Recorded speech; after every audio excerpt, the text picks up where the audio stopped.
Okay, three domains of life.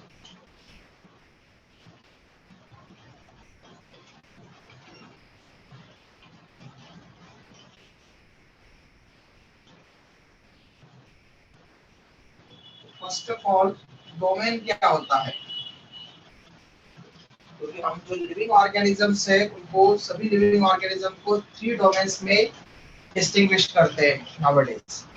तो ये three domains, तो डोमेन क्या है? Domain is the highest rank, domain is the highest rank or category or taxon of classification।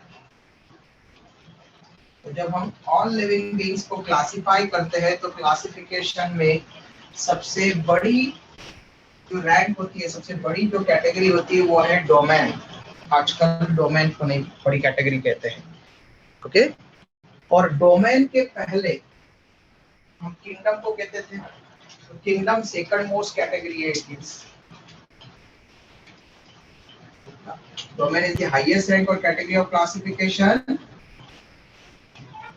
which is placed even before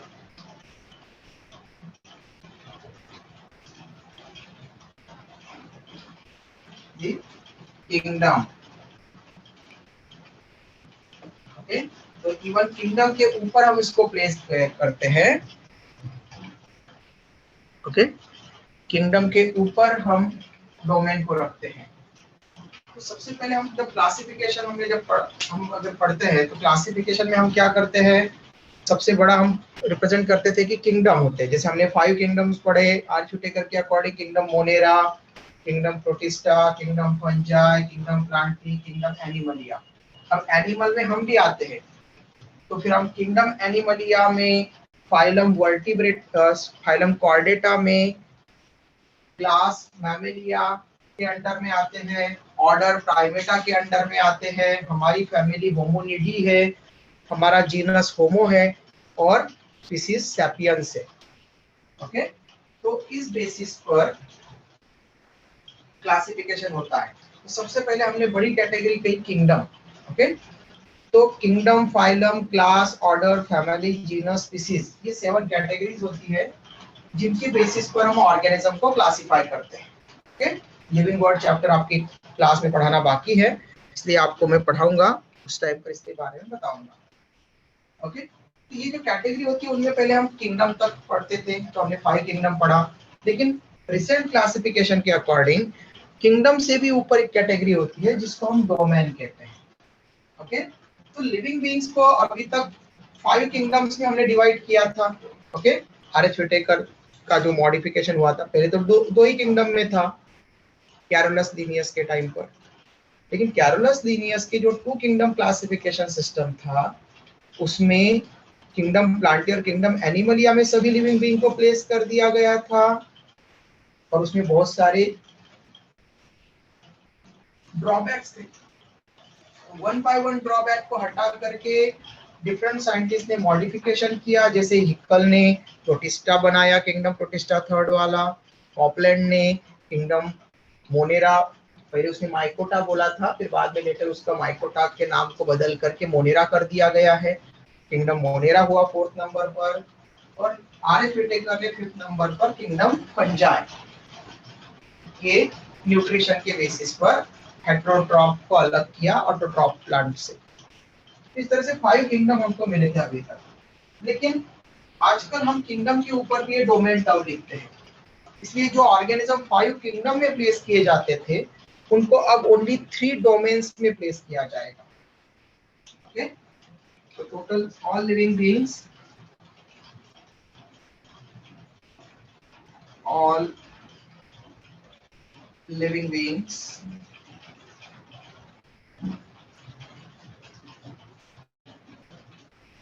plays into 3 domains।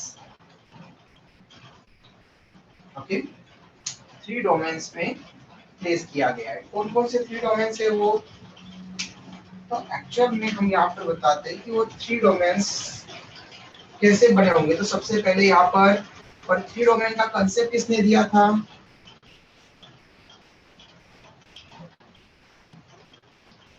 concept of domains proposed by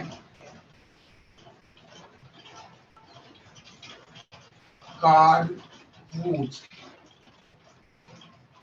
Carl Woese नाम के scientist ने domain का concept propose किया। और उसने बताया कि 3 domains होते हैं और उन 3 डोमेन्स के बेसिस पर हम लिविंग ऑर्गेनिज्म को क्लासिफाई करते हैं। इसने कहा कि एक कॉमन एंसेस्टर होता है सभी लिविंग बीइंग का। ओके, कार्ल वूज ने बताया कि एक कॉमन एंसेस्टर होता है जो जिससे सभी लिविंग बीइंग का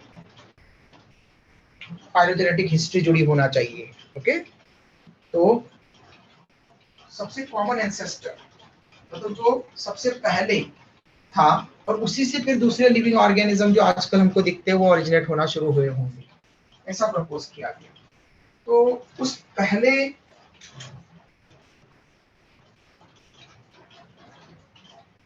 ऑर्गेनिजम्स को जिनसे सभी लिविंग बीइंग्स ओरिजिनेट हुए होंगे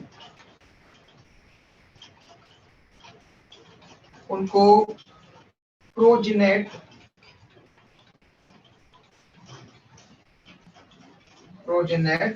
और प्रोजेनाइटर ये टर्म दिया गया, प्रोजेनेट और प्रोजेनाइटर। फिर प्रोजेनेट और प्रोजेनाइटर से 3 डोमेन्स बने। फिर 3 डोमेन से 5 किंगडम्स या 6 किंगडम्स हम उसको आगे बताएंगे। 6 किंगडम्स मतलब बने, ये कार्बोस के अकॉर्डिंग 6 किंगडम, आर्च विटेकर के अकॉर्डिंग 5 किंगडम, तो 6 किंगडम बने। 6 किंगडम में डिफरेंट वहां पर फाइलम डिविजन्स बने, ऐसे अलग अलग वहां पर फिर सेग्रीगेशन होता गया। ठीक है, बढ़ते गए डिविजन्स। तो प्रोजेनेट से पहले कौन कौन कौन से डोमेन वहां पर, तो 3 डोमेन कौन से, तो सबसे पहले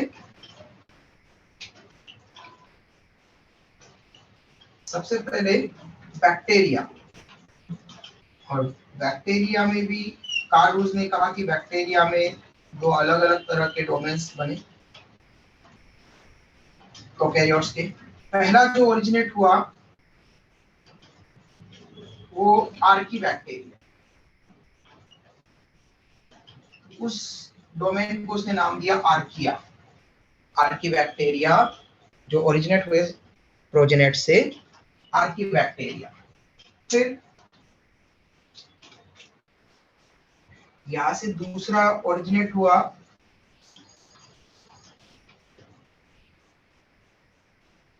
डोमेन जिसको नाम दिया गया यू बैक्टीरिया। और थर्ड ओरिजिनेट हुआ जिसको नाम दिया गया यूकैरिया।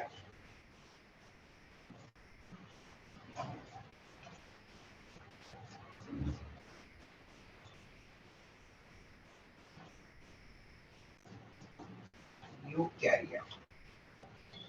ओके, अब जो हमने अरेंजमेंट बनाई है तीनों को रिप्रेजेंट करने की, 3 डोमेन्स, आर्किया, यूबैक्टीरिया एंड यूकैरिया।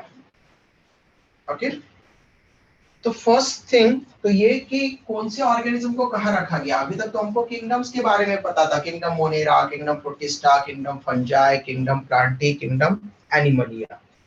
तो इनको कहाँ कहाँ प्लेस किया गया। जो किंगडम मोनेरा है उसको कार्ल वूज ने 2 डोमेन्स में अलग कर दिया, आर्किया एंड यूबैक्टीरिया। और बाकी सभी यूकैरियोट्स को उसने यूकैरिया में प्लेस किया। ओके, तो डोमेन आर्किया में आर्की बैक्टीरिया प्लेस किए गए।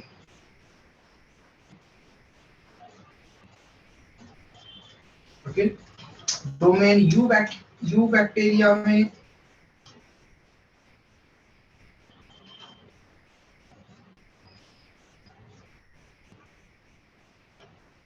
बैक्टीरिया को रखा मोस्टली ऐसे बैक्टीरिया को, दोज बैक्टीरिया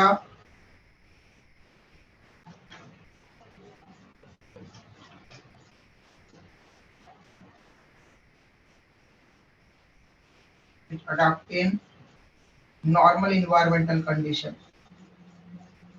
इनके लिए आजकल का जो environmental conditions है वो conditions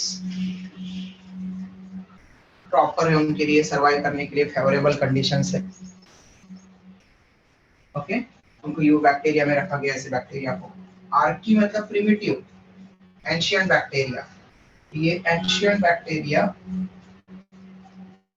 आर्की का मतलब एंशिएंट, ओल्ड, प्रिमिटिव।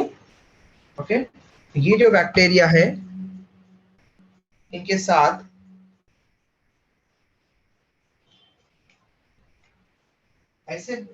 ये ऐसे बैक्टीरिया जो एक्सट्रीम हार्श इन्वायरमेंट में रहते हैं, इसके बारे में अभी हम किंगडम मोनेरा में पढ़ेंगे। ये हार्श इन्वायरमेंटल कंडीशन में,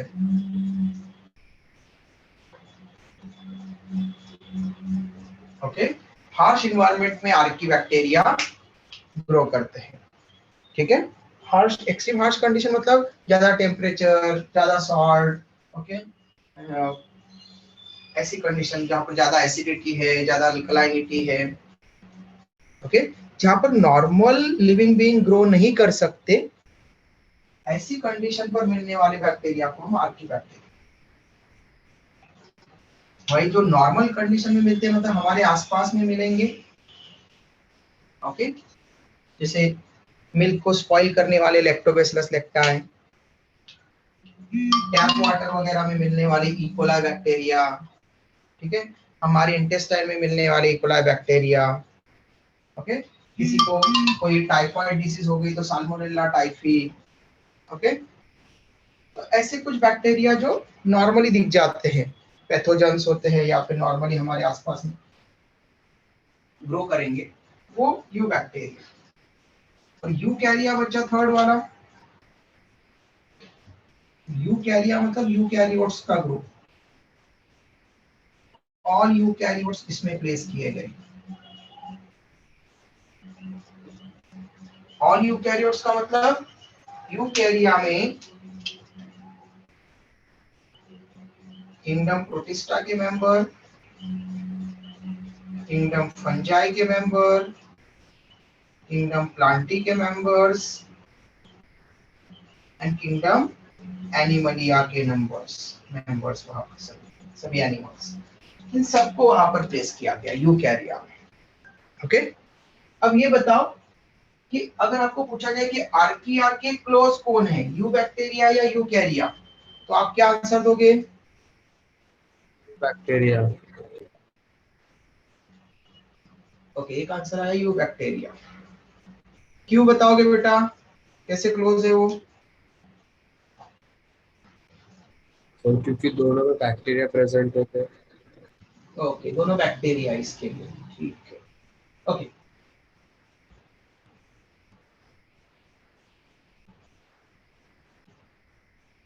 अब मुझे ये बताओ कि डायग्राम में मैंने जो बनाया है उसके अकॉर्डिंग तुमको कौन ज्यादा क्लोज लग रहे हैं? आर्किया के पास में यू बैक्टीरिया यूकार्या। क्लोज लग रही है या आर्किया के eukarya. Close eukarya? Eukarya. Eukarya close. Okay, तो मैंने यू कैरिया को क्यों बनाया है, उसका एक रीजन है। ओके, क्योंकि कार्ल वूज ने बताया था कि यू बैक्टीरिया के कंपैरिजन में यू कैरिया आर्किया के क्लोज है। ओके, अब आप बोलोगे सर दोनों बैक्टीरिया बैक्टीरिया बैक्टीरिया क्लोज होना चाहिए, ऐसा है, यूकैरियोट्स अलग है, प्रोकैरियोट्स थोड़ी है, वो तो प्रोकैरियोट्स क्लोज होना चाहिए, लेकिन नहीं। एक स्टडी कार्ल वूज ने जब ये रिप्रेजेंट किया तब एक स्टडी आ चुकी थी 16S rRNA स्टडी, जिसमें 16S rRNA जीन का सीक्वेंसिंग किया गया था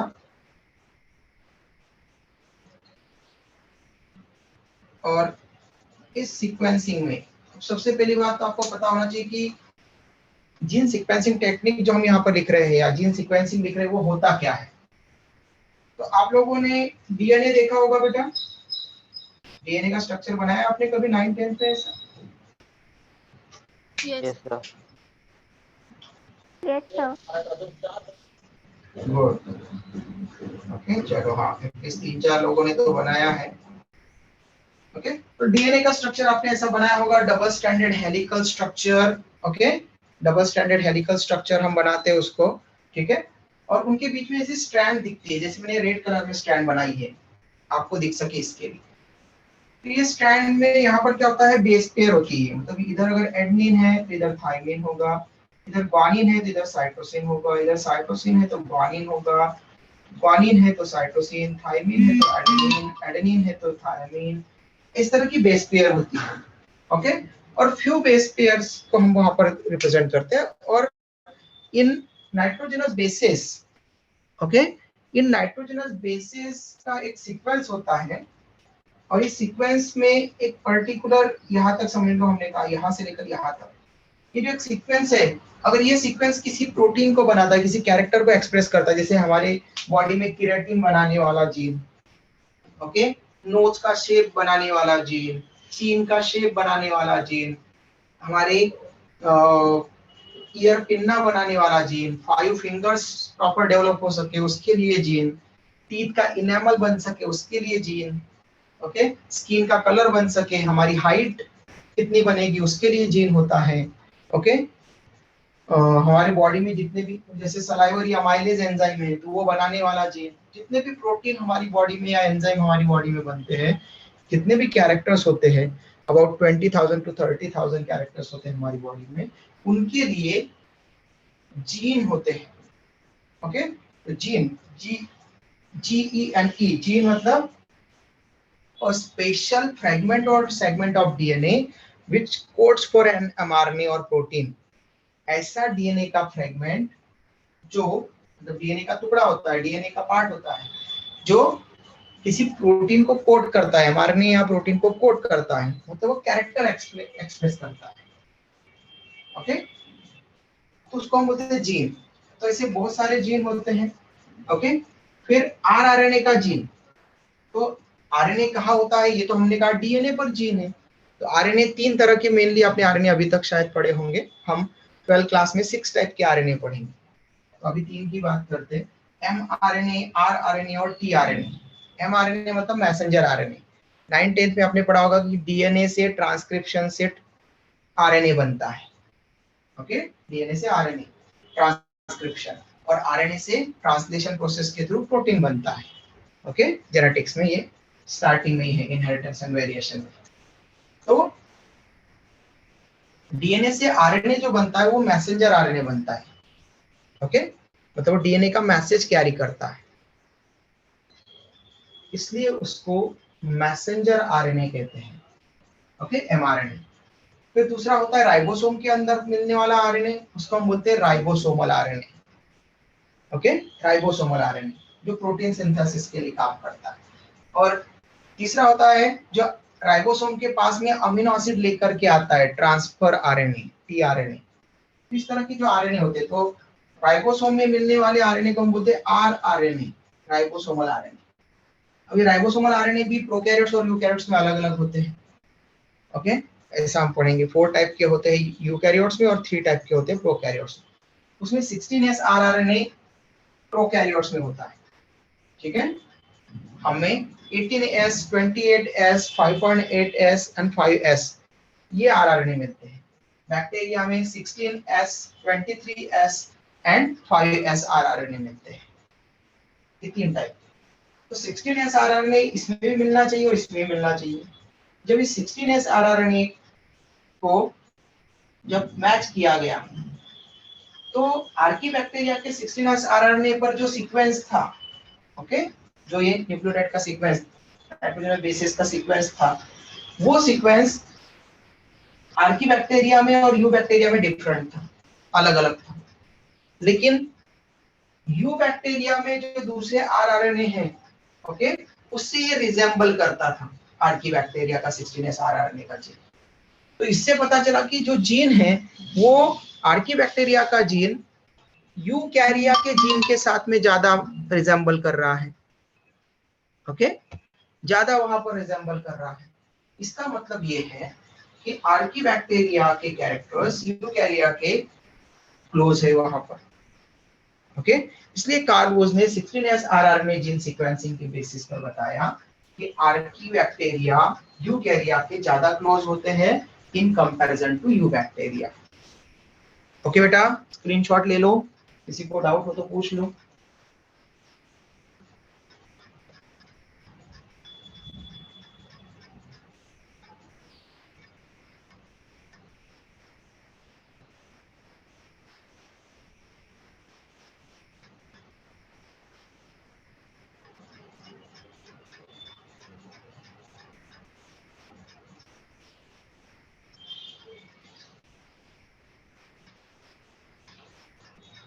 हो गया बेटा स्क्रीनशॉट?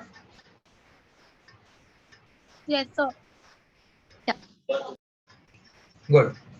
तो अब हमें पता चला कि बैक्टीरिया को दो ग्रुप में क्लासिफाई कर दिया कार्ल वोज ने।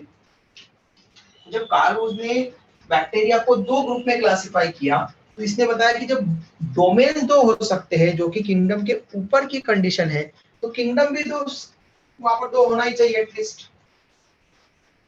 इसलिए कार्ल वोज ने फिर इसके बाद प्रपोज किया 6 kingdom classification system.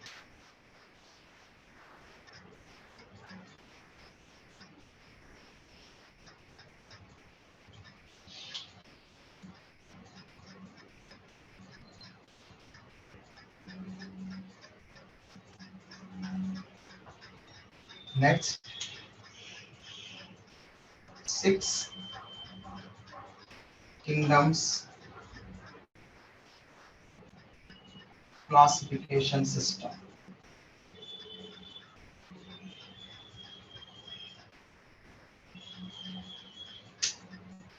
Okay, first of all किसने प्रपोज किया? Proposed by Carl Wood.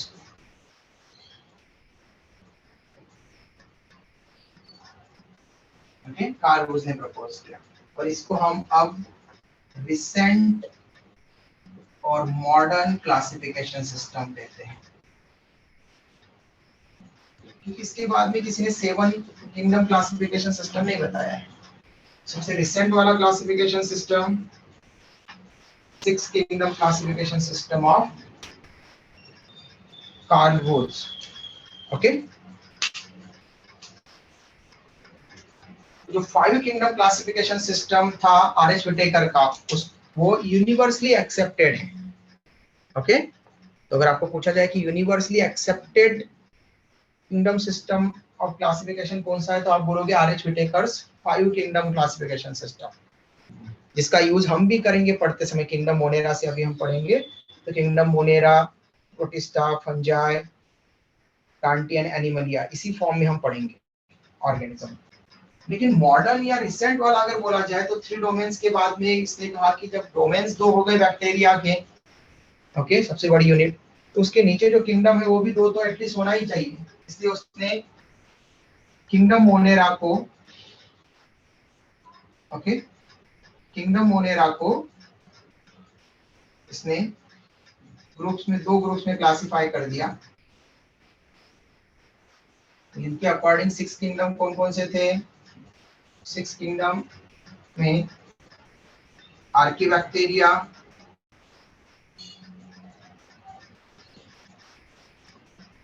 And bacteria, eubacteria, ये 2 को सेपरेट कर दिया उसने मोनेरा को 2 में। और लेटर जो 4 किंगडम्स हैं इनको वैसे ही रहने दिया। फिर यूकैरिया के, यूकैरियोट्स में protista, kingdom fungi, kingdom Plantae and kingdom Animalia. Okay, ये किंगडम्स वहां पर, ठीक है। तो इस तरह से 6 किंगडम क्लासिफिकेशन सिस्टम यहाँ पर रिप्रेजेंट करते हैं। ब्लू बैक्टीरियन आर्किया, ये दो नए ग्रुप उसने इंट्रोड्यूस करा, डोमेन्स के फॉर्म में किए थे, archaea and you bacteria. Screenshot ले लो बेटा।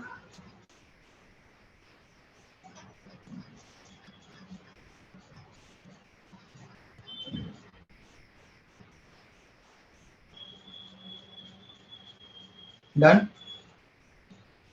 Sir 1 minute.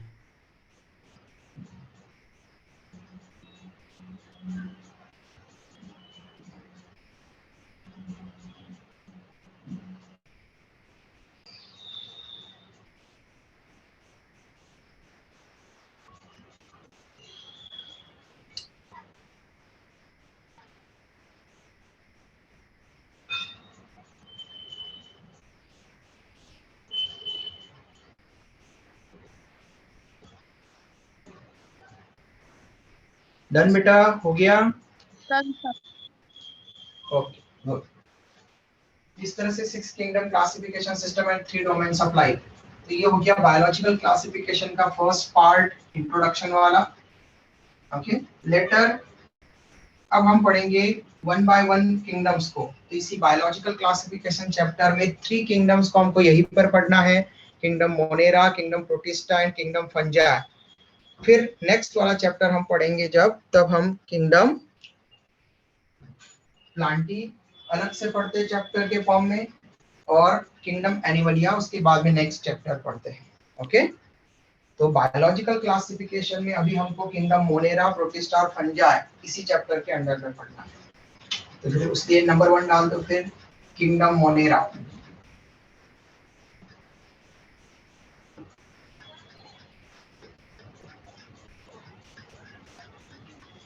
Okay, kingdom Monera. Common members of this kingdom known as bacteria. Okay, members of this kingdom commonly known as, क्या कहलाते बेटा?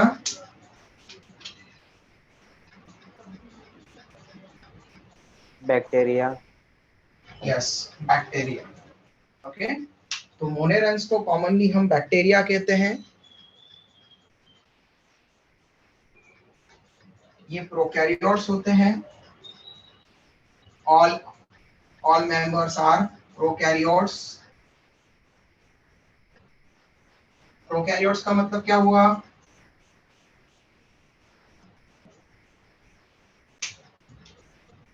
प्रोकैरियोट्स का मतलब क्या होता है? Cell wall present. नहीं, अंडर डेवलप्ड न्यूक्लियस। प्रो मतलब प्रिमिटिव, कैरियन मतलब nucleus. Okay, under developed nucleus, that is nuclear membrane absent। Okay, nuclear membrane absent। Okay, तो इनमें अंडर डेवलप न्यूक्लियस मिलता है। अंडर डेवलप न्यूक्लियस और डेवलप न्यूक्लियस में difference क्या होता है कि न्यूक्लियर मेम्ब्रेन की बेसिस पर ऐसा न्यूक्लियस जिसमें न्यूक्लियर मेम्ब्रेन प्रेजेंट होगी, न्यूक्लियर मेम्ब्रेन प्रेजेंट होगी, ऐसे न्यूक्लियस को हम बोलते हैं वेल डेवलप्ड न्यूक्लियस। ओके, और वो यूकैरियोटिक सेल में मिलता है। लेकिन ऐसा न्यूक्लियस जिसमें ये जो ब्लैक कलर की न्यूक्लियर मेम्ब्रेन बनाई है ये एब्सेंट रहेगी, उसको हम कहते हैं under developed nucleus. Chromatin material या न्यूक्लियोप्लाज्म अंदर का, ये nucleolus. Okay, chromatin material, chromatin और हेटेरोक्रोमेटिन ऐसे दिखा देते हैं। व्हाइल बैक्टीरिया में जो न्यूक्लियर मटेरियल होता है उसमें डीएनए, बस डीएनए और कुछ अमीनो एसिड जो है मिलकर के इस तरह से डिस्पर्स रहता है मटेरियल, ठीक है, साइटोप्लाज्म में घुला हुआ रहता है इस तरह से, न्यूक्लियर मेम्ब्रेन एब्सेंट होती है, तो उसको हम न्यूक्लियोइड बोलेंगे। ओके, पूरा न्यूक्लियर मटेरियल इसमें न्यूक्लियर मेम्ब्रेन एब्सेंट है, उसको न्यूक्लियोइड बोलते हैं। जबकि यहाँ पर न्यूक्लियर मेम्ब्रेन प्रेजेंट है, तो ये यूकैरियोटिक सेल के न्यूक्लियस ऐसा होता है, और प्रोकैरियोटिक सेल का न्यूक्लियस ऐसा, न्यूक्लियर मटेरियल पूरा साइटोप्लाज्म में डिस्टर्ब होता है, डिस्पर्स होता है, मतलब कांटेक्ट में होता है साइटोप्लाज्म के डायरेक्टली। ओके, प्रोकैरियोट्स मतलब जिनके अंडर डेवलप न्यूक्लियस मिलेंगे, जिसको जनरली बहुत बार आपने छोटी क्लासेस में बोलते हैं न्यूक्लियस एब्सेंट, लेकिन ऐसा नहीं होता, न्यूक्लियस एब्सेंट नहीं होता, तो प्रिमिटिव न्यूक्लियस मिलता है जिसमें न्यूक्लियर मेम्ब्रेन एब्सेंट होती है, बाकी का न्यूक्लियर मटेरियल साइटोप्लाज्म के डायरेक्ट कांटेक्ट में होता है। ओके, उसको हम न्यूक्लियोइड बोलते हैं। ऑल आर यूनिसेलुलर, इसका मतलब हुआ कि बैक्टीरिया यूनिसेलुलर प्रोकैरियोट्स होते हैं। ओके, है ना, जिसे हम प्रोटिस्टा को बोलते हैं यूनिसेलुलर यूकैरियोट्स, वैसे किंगडम मोनेरा के मेंबर्स बैक्टीरिया यूनिसेलुलर प्रोकैरियोट्स होते हैं, और प्रोकैरियोट्स का एक ही किंगडम है मोनेरा, ठीक है। इसलिए जो भी प्रोकैरियोट मिला जिसमें भी न्यूक्लियस वेल डेवलप नहीं मिला, वो किंगडम मोनेरा का मेंबर बैक्टीरिया, डायरेक्ट बैक्टीरिया बोल देते हैं उसको। ओके, क्योंकि ऑल प्रोकैरियोट्स मोनेरा में इंक्लूड करते हैं, और सभी प्रोकैरियोट्स हमेशा यूनिसेलुलर होते हैं, सिंगल सेल वाले। कोई भी प्रोकैरियोट मल्टी सेलुलर नहीं होगा, एक से ज्यादा 2 सेल वाला या 3 सेल वाला नहीं होगा, या 1000 या ट्रिलियन सेल्स वाला नहीं होगा। ओके, कोई भी ऑर्गेनिज्म अगर आपको सबसे पहले तो वो मल्टी सेलुलर अगर दिख रहा है तो कभी भी प्रोकैरियोट नहीं हो सकता, ठीक है, मतलब मोनेरा नहीं हो सकता, सबसे पहली बात। लेकिन अगर वो यूनिसेलुलर है तो उसके प्रोकैरियोट होने के और यूकैरियोटिक होने के चांसेस है, फिर आपको उसका न्यूक्लियस देखना पड़ेगा। अगर वो यूनिसेलुलर है और न्यूक्लियस वेल डेवलप है तो यूनिसेलुलर यूकैरियोट्स में आएगा वो। ओके, मोनेरा बैक्टीरिया नहीं है। लेकिन अगर वो यूनिसेलुलर है और न्यूक्लियर मेम्ब्रेन एब्सेंट है तो फिर वो प्रोकैरियोट मतलब बैक्टीरिया होगा। किसी के बेसिस पर पहले जो ब्लू ग्रीन अल्गी होते थे, ब्लू ग्रीन एल्गी, जिनको पहले एल्गी कहा जाता था और एल्गी प्लांट में आते हैं।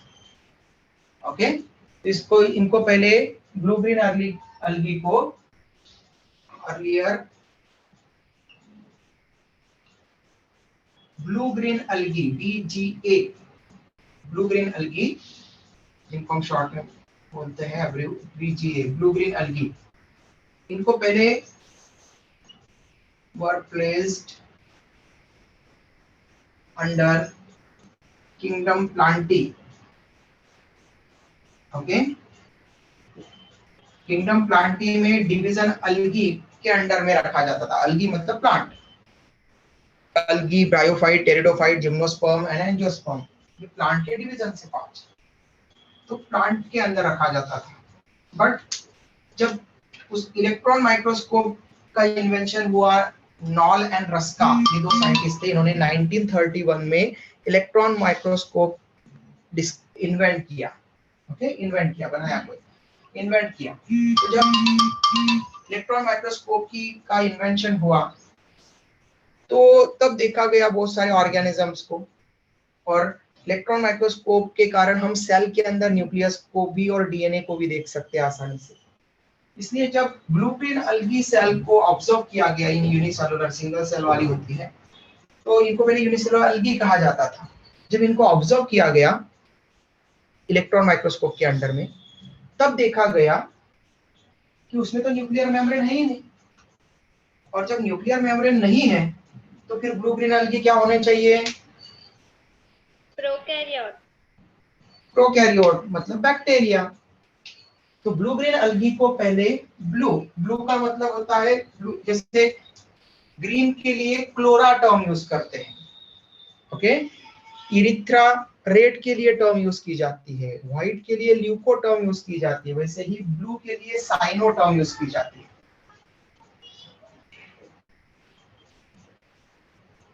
ओके, साइनो ये टर्म यूज की जाती है। तो पहले उनको साइनोफाइसी में रखा जाता था, साइनोफाइसी क्लास में ब्लू ग्रीन अलगी को, अलगी के। तो अब बोलो उनको क्या बोल सकते हैं? Blue green अलगी। नहीं, तो पहले बोलते थे ब्लू ग्रीन अलगी, तो ब्लू ग्रीन अलगी को आजकल हम बोलते हैं फिर cyanobacteria. Bacteria. Yes, good, very good, cyanobacteria.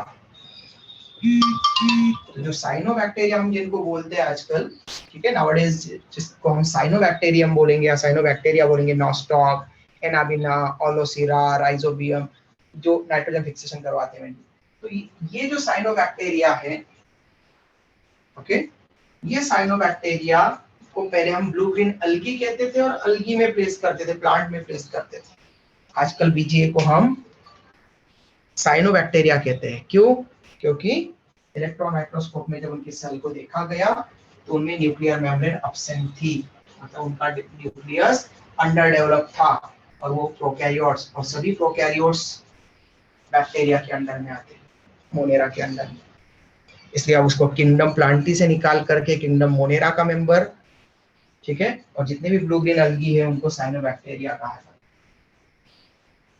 तो बैक्टीरिया, ओके। बैक्टीरिया के किंगडम मोनेरा के मेनली दो ग्रुप्स हैं। अभी भी हमने पढ़ा था आर्कीबैक्टीरिया एंड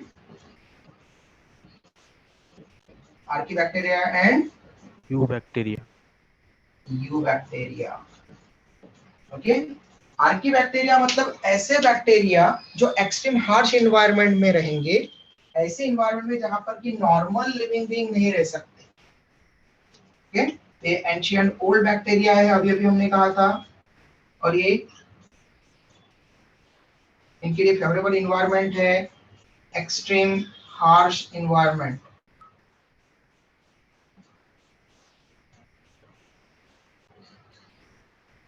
है ना।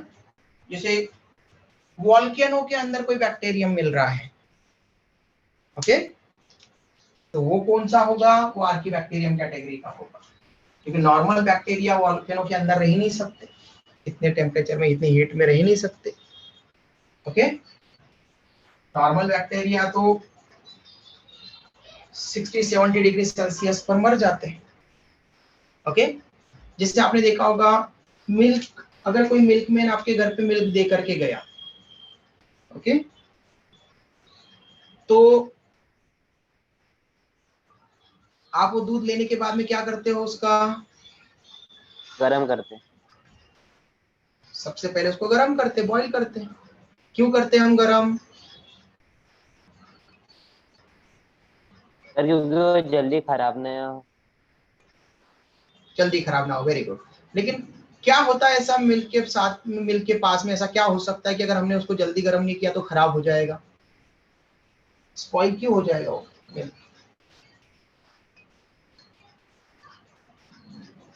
बताओ बेटा।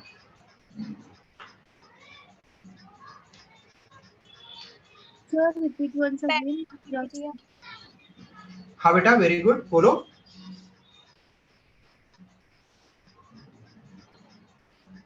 क्या बोल रहे थे बेटा? बैक्टीरिया क्या? बैक्टीरिया की वजह से। हाँ, बैक्टीरिया की वजह से। कौन से बैक्टीरिया? मिल्क को कौन से बैक्टीरिया स्पॉइल करते हैं? नाम सुना होगा ना आपने? Yes, very good.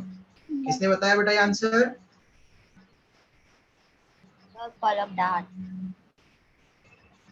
पलक, वेरी गुड बेटा, पलक, ओके। तो लैक्टोबैसिलस लैक्टाई ये बैक्टीरिया होते हैं जो मिल्क को कर्ड में भी बदल सकते हैं या मिल्क को स्पॉइल भी कर सकते हैं, खराब भी कर सकते हैं, ओके। तो क्या होता है कि हमारे आसपास के एनवायरनमेंट में बहुत सारे बैक्टीरिया और फंगस के स्पोर घूमते रहते हैं एयर में, ओके। जैसे इनको खाना मिलेगा वो वहां पर ग्रो करने की कोशिश करेंगे। तो लैक्टोबैसिलस लैक्टाई के जो स्पोर होते हैं, इनका खाना होता है lactose sugar. Lactose sugar, lactose, लैक्टा का मतलब होता है मिल्क, तो ये मिल्क की शुगर है, लैक्टोज शुगर मिल्क में मिलने वाली शुगर को हम बोलते हैं लैक्टोज शुगर। ओके, जो मिल्क का जो मीठा टेस्ट आता है ना, वो इस शुगर के कारण आता है, सुक्रोज के कारण नहीं आता। सुक्रोज हमारे घर में जो टेबल शुगर होती है, घर के अंदर जो केन शुगर होती है, वो सुक्रोज। ये लैक्टोज, मिल्क की शुगर, उनका खाना ये होता है लैक्टोबैसिलस लैक्टाई का। और अगर वो स्पोर है और हमने अगर जल्दी गर्म नहीं किया तो उसमें वो स्पोर जाएंगे और उनका नंबर बढ़ेगा। जैसे जैसे नंबर बढ़ने लगेगा वो लैक्टोज को खाने लगेगा और लैक्टिक एसिड बनाने लगेंगे। लैक्टिक एसिड उनके कोई काम का नहीं रहता, इसलिए लैक्टिक एसिड वो अपनी बॉडी से बाहर एनवायरनमेंट में रिलीज कर देते हैं। वो दूध के अंदर पड़े हैं तो दूध में ही रिलीज कर देंगे। अब वो एसिडिटी के कारण जो है फिर दूध फटने लगेगा, खराब होने लगेगा। इसलिए क्या करते हैं कि दूध को बॉईल करते हैं, गर्म करते हैं। ओके, ताकि अगर उसमें पहले से अगर कुछ लैक्टोबैसिलस लैक्टा है तो वो भी मर जाए, या फिर कुछ आ रहे होंगे हवा से तो वो भी मर जाए। और फिर ठंडा होने तक जब हम उसको रखेंगे दूध को बाहर, तब तक उसमें अगर कुछ बैक्टीरिया आते हैं तो गर्म दूध के कारण वो मर जाएंगे, या फिर वो जितने ग्रो होंगे उसके तो उसको बहुत ज्यादा टाइम लग जाएगा। पहले से अगर कुछ बैक्टीरिया है तो स्पॉइल ना कर दे। ओके, इसके लिए हम उसको करते हैं। ये टेक्निक को लुईस पाश्चर नाम के साइंटिस्ट ने सबसे पहली बार बताया था कि दूध को हम ज्यादा देर तक कैसे अच्छा रख सकते हैं, तो गर्म करके रख सकते हैं। ठीक है, तो लुईस पाश्चर ने जो बताया उसके पहले से ही अगर देखा जाए तो जो एंशियंट जो कल्चर था उनमें पहले से ही ये परंपरा ही चली आ रही है कि दूध अगर आया तो उसको थोड़ी देर के बाद में गर्म कर लो, ताकि वहां पर वो ज्यादा देर तक अच्छा रहेगा। लेकिन ये साइंटिस्ट ने एक पूरी एक टेक्निक बताई जिससे बड़ी बड़ी डेयरी फार्म वगैरह में उसको यूज किया जाने लगा, जिससे कि ज्यादातर बैक्टीरिया की डेथ हो जाए।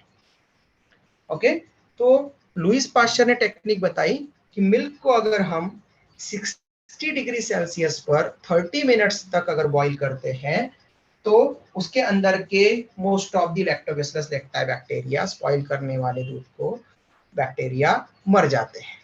ठीक है, और दूध को अच्छी तरह से रखा जा सकता है। इसलिए जो पैक्ड मिल्क आता है ना डेयरी फार्म वगैरह से, पाउच वगैरह में, कोई लेता है क्या? किसी के घर आता है डेयरी फार्म से पाउच मिल्क, पाउच वाला? Yes. हाँ, तो उसके ऊपर एक टर्म लिखी दिखी होगी आपको, पास्चुराइज्ड। देखा है क्या कभी किसी ने? No. Yes, sir. Pasteurised milk. तो पास्चुराइज्ड मिल्क का मतलब है कि पाश्चर की जो टेक्निक है वो यूज की गई है उसमें। मतलब उस दूध को अच्छा रखने के लिए 60 डिग्री सेल्सियस पर 30 मिनट्स तक उसको बॉईल किया गया होगा। ओके, तो उसको पास्चुराइज्ड मिल्क बोलते हैं। तो हम देख रहे हैं कि जो नॉर्मल बैक्टीरिया वो तो 60-70 डिग्री सेल्सियस पर मर जाते हैं, लेकिन कोई वॉल्केनो के अंदर है जिसका temperature 200 degree Celsius 300 degree Celsius है। ओके, या उससे भी ज्यादा है। तो ऐसी जगह पर अगर कोई बैक्टीरियम जिंदा रह रहा है तो अलग ही होगा बैक्टीरिया, यू बैक्टीरिया नहीं होगा वो। तो वो ऐसा बैक्टीरिया है जो अर्थ पर, प्री हिस्टोरिक अर्थ पर, मतलब जब कोई लिविंग बीइंग नहीं था तब जो बैक्टीरिया ग्रो हुए होंगे, मतलब एंशियंट बैक्टीरिया, ठीक है, उनकी कैटेगरी का, इसलिए उनको बोला जाता है आर्की बैक्टीरिया। आर्की मतलब एंशियंट। और ये एक्सट्रीम कंडीशन में ही मिलते हैं, यहाँ पर नॉर्मल लिविंग बीइंग नहीं रह सकते, वहां पर ये सर्वाइव करते रहते हैं। फिर यू बैक्टीरिया, ये नॉर्मल इन्वायरमेंट में सर्वाइव करते हैं। इनके लिए normal environment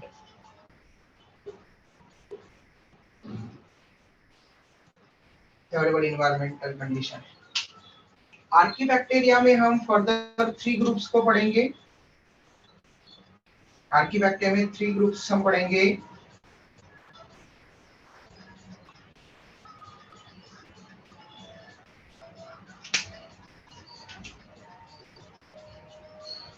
first, थर्मोएसिडोफिल्स।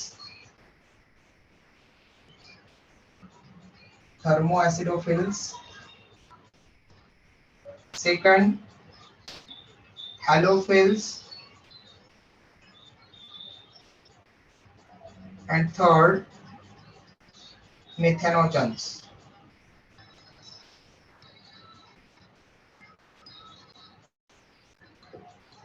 Okay, methanogens.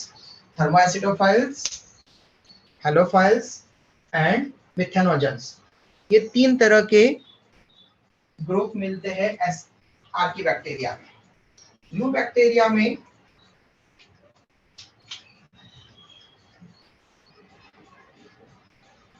Cyanobacteria,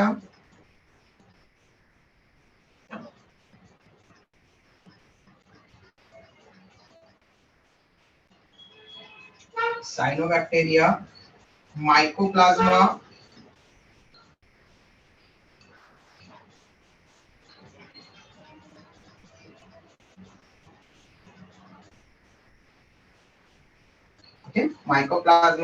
mycoplasma के बाद एक्टिनोमाइसिटीज,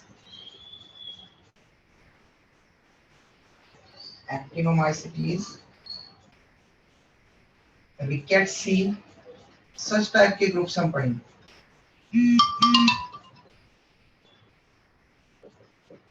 रिकेट्सी, ओके, स्क्रीनशॉट ले लो बेटा।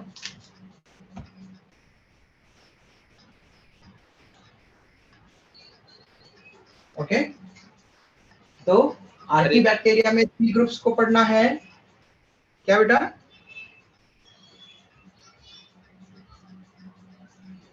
कोई कुछ क्वेश्चन पूछ रहा था क्या? बोलो। No sir. तो सर ओके, तो आर्की बैक्टीरिया में हम 3 ग्रुप्स को पढ़ेंगे कल। Thermoacidophiles, halophiles and methanogens. और यू बैक्टीरिया में हम पढ़ते हैं cyanobacteria, mycoplasma, actinomycetes and rickettsiae. Okay, तो इनमें जब हम ग्रुपिंग करते हैं, ओके, तो हम कल के दिन सबसे पहले इन आर्की बैक्टीरिया के तीनों ग्रुप को एक्सप्लेन कर लेंगे। लेकिन यू बैक्टीरिया को ज्यादा ऑब्जर्व किया जाता है, इसलिए उसके बाद में जो भी स्टडी होगी वो यू बैक्टीरिया की होगी। फिर हम साइनोबैक्टीरिया, माइकोप्लाज्मा, एक्टिनोमाइसिटीज और रिकेट्सी के ऊपर वहां पर अलग से पढ़ेंगे। लेकिन उसके पहले जो बैक्टीरिया के बारे में हम जितना भी पढ़ेंगे अभी, वो सभी बेस्ड होगा यू बैक्टीरिया की स्टडी पर। बस आर्की बैक्टीरिया में हम कंपैरिजन बता दिया करेंगे। हो गया बेटा screenshot? Yes sir. Yes sir. Good, ठीक है, चलो अब हम कल मिलते हैं। Take care, bye. Revision Bye, करके sir. आना ताकि बाय सर। कंप्लीट कर पाए। बाय बेटा। लेसन ये वीक में हो जाएगा? क्या बेटा? ये लेसन ये वीक में खत्म हो जाएगा? नहीं बेटा, नहीं होगा, क्योंकि मोनेरा तो अभी हमने स्टार्ट किया है। मोनेरा के कल के दिन हम आर्की बैक्टीरिया के बारे में पढ़ेंगे। मोनेरा में बैक्टीरिया के शेप के बारे में पढ़ेंगे। फिर फ्राइडे को हम बैक्टीरिया के स्ट्रक्चर के बारे में पढ़ेंगे, प्रोकैरियोटिक सेल के स्ट्रक्चर के बारे में। सैटरडे को डाउट क्लास होगी। फिर मंडे को हम बैक्टीरिया के फिजियोलॉजिकल एक्शन मतलब न्यूट्रिशन के बारे में पढ़ेंगे, रेस्पिरेशन के बारे में पढ़ेंगे। फिर ट्यूसडे के दिन हम उसके रिप्रोडक्शन के बारे में पढ़ेंगे, बैक्टीरिया के रिप्रोडक्शन के बारे में और डिसीजेस के बारे में पढ़ेंगे। ओके, बैक्टीरिया से रिलेटेड टर्म्स के बारे में पढ़ेंगे। तो फिर Yes, ट्यूसडे तक तो हमारा मोनेरा कंप्लीट होगा। फिर उसके बाद में हम किंगडम प्रोटिस्टा के लिए 3-4 लेक्चर हम पढ़ेंगे। फिर किंगडम फंजाई के लिए 3 लेक्चर पढ़ेंगे। यस मतलब नेक्स्ट वीक को कंप्लीट होगा बेटा, है ना। हमें सारी चीजें पढ़ना है, जल्दबाजी नहीं करना है, ये ध्यान रखो। Yes sir. ओके, ठीक है, ओके बेटा, bye, take care, bye sir. Bye बेटा।